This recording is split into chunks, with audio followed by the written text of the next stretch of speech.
Hello everyone, ATR here, and I wanted to make this video real quick to, well, Semoskiy! It's Semoskiy, guys, new map just released today, and yes, there was a live stream showing it off, but I didn't get to watch it, so let's go ahead and watch it together.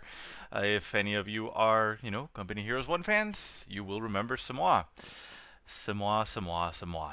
So let's see how it looks. It is, a very classic map. Let's go ahead and increase that pan speed so that we can get a little bit faster there. There we go. Okay, so Semoskiy, for those of you that don't know it or didn't play Company Heroes 1, is, I guess, one of the most urbanish maps in the standard rotation because of this center section. There's a church, there's houses over here, houses over there, there's a hedgerow, houses, and the classical graveyard. It's separated by two rivers, river right here, and, well, a lake, I guess you could call it, not a river. But there's this sort of a bridge approach. There's this bridge over here, and then there's this bridge over here, Very usual to see pins going down in these sectors, getting an MG here and pinning down the southern player in this approach. But yeah, it's going to be very interesting to see how the game plays out in Company Heroes 2. Let's take a quick look at the tactical map.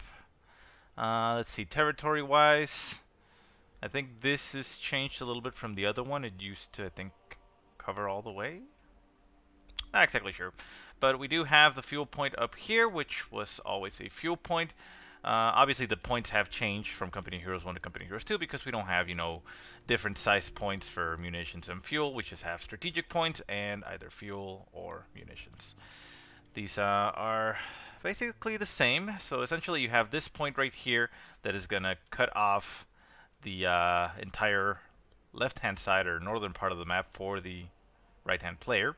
And likewise, you have this point here that cuts off this entire side of the map for the right-hand player. Well, left-hand and right-hand, whatever.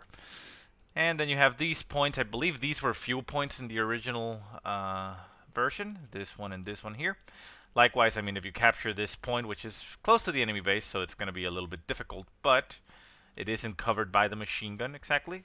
It's like right off range, so you can actually cut it off. But yeah, this also cuts off the other side of the map. So there's essentially two cutoffs to your main base. It's this point, and then it's this point and this point. So depending on the aggressiveness of the other player, you could see your entire map being cut off quite easily.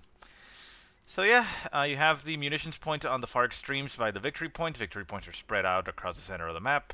One right here, one in the center in the town, and the other one over here. Usually, like you would expect, the fighting mostly focuses in the center. This house and this church being some of the most important ones that you'll see garrisoned. The church in the original version wasn't as great because it didn't really have a lot of windows. Even though it was a huge building, it didn't have a lot of windows to fire from. Obviously, an MG was still going to be very effective because you only need one window for the MG, really. But in this situation, I mean, you do have 4 windows on this side, actually 5 with that one.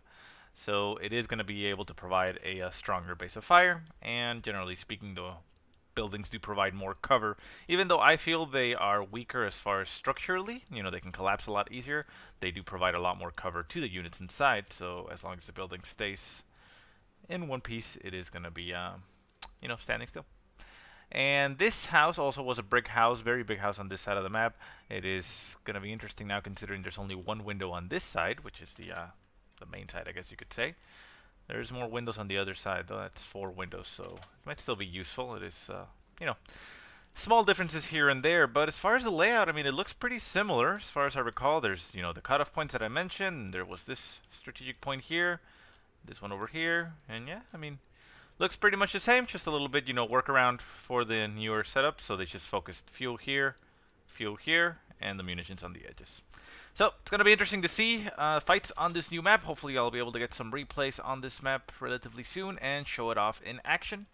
And yeah, there is no winter version of this map just yet. I'm not sure if any is going to be coming in the future. But right now we only have the spring version. So that is going to be it. So thanks for watching, guys. I hope you're as excited for the new map as I am, and I will see you next time.